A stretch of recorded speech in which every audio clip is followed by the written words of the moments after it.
Assalamualaikum warahmatullahi wabarakatuh. Kepada yang terhormat Bapak Ragil Saputra, di sini kami akan mempresentasikan hasil proyek kami berjudul Sistem Deteksi Kebocoran Gas LPG berbasis Arduino dan IoT dengan anggota kelompok saya sendiri, Reva Syakinatul Mahda, Muhammad Abdunur, Frida Ekanur Agustin, Citra Ayu Wulandari, dan Hana Ulfiatul Maisaroh.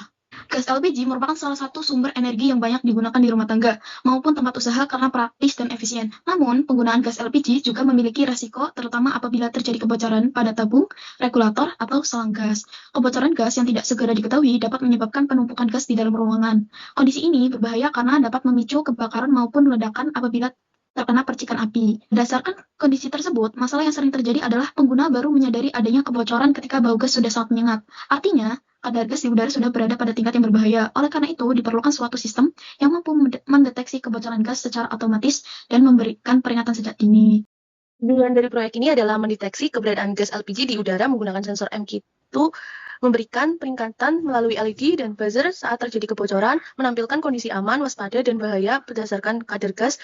Selanjutnya, sistem ini menggunakan beberapa komponen utama. Yang pertama yaitu Arduino Uno R3. Kedua yaitu sensor gas MQ2 atau MQ5. Biasanya MQ2 lebih umum dipakai. Yang ketiga ada buzzer. Yang keempat ada 3 buah LED yaitu merah, kuning, dan hijau. Yang kelima ada 3 buah resistor 220 ohm untuk membatasi arus ke LED.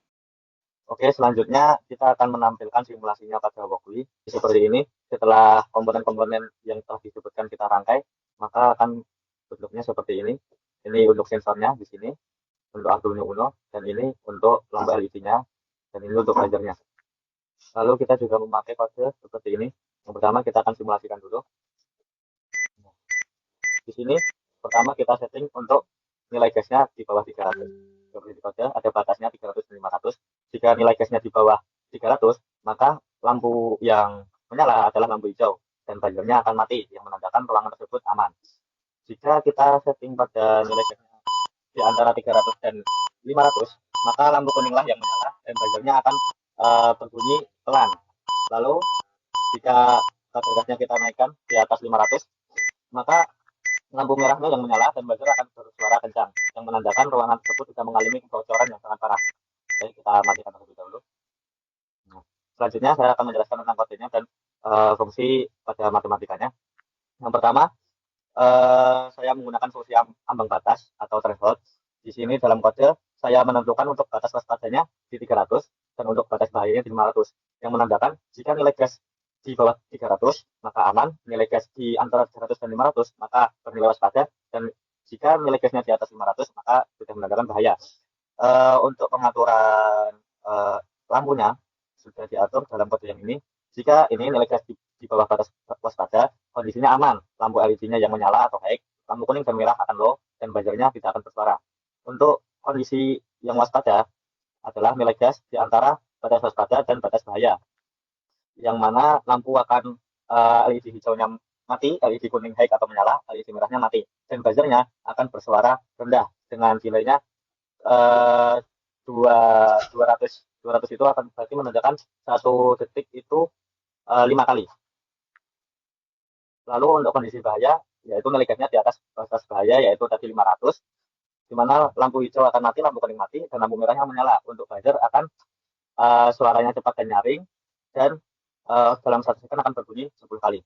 Lalu ada fungsi waktu juga, yang dimana di kodenya yaitu delay 500 dan tunggu sebentar sebelum baca ulang, yaitu dalam 1 detik sensor ini akan membaca gas dalam ruangan yaitu sebanyak 2 kali.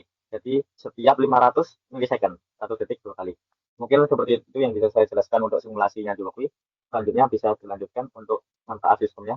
Selanjutnya, manfaat dari sistem ini antara lain yaitu mengurangi resiko kebakaran akibat kebocoran gas, memberikan peringatan dini kepada pengguna, membantu pemantauan ruangan secara terus-menerus, meningkatkan keselamatan rumah tangga dan usaha kecil.